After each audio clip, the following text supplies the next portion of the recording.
नमस्कार, स्वागत है एक बार फिर से चुनावी समर में। हम लेकर आए हैं आपके लिए बीएसपी फैमिली के कुछ और अपडेट्स।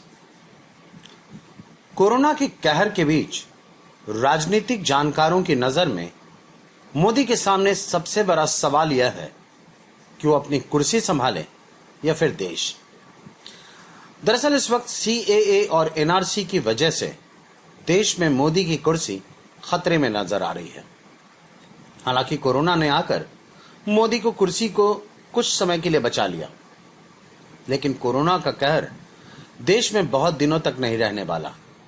ऐसे में मोदी के लिए खतरा अभी टला नहीं है।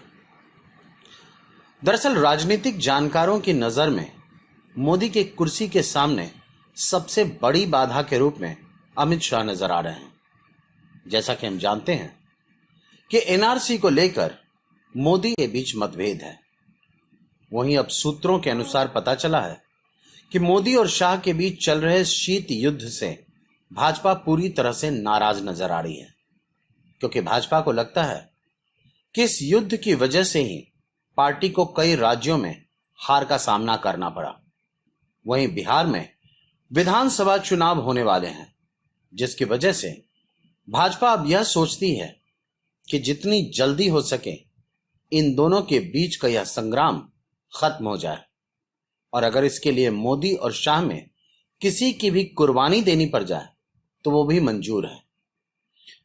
वैसे कुछ राजनीतिक जानकारों का मानना है कि आज अमित शाह की ताकत इतनी ज्यादा बढ़ गई है कि जब चाहें मोदी के तख्ता पलट कर सकते हैं। वैसे भी लोगों को यह भरोसा है कि मोदी और शाह के बीच सब कुछ ठीक नहीं चल रहा। दूसरी तरफ मोदी प्रधानमंत्री पद के आगे किसी की सुनते नहीं दिखाई दे रहे हैं। उन्होंने तो प्रधानमंत्री की कुर्सी बचाए रखने के लिए लॉकडाउन के शुरुआती चरणों में अमित शाह को भी दरकिनार कर दिया था।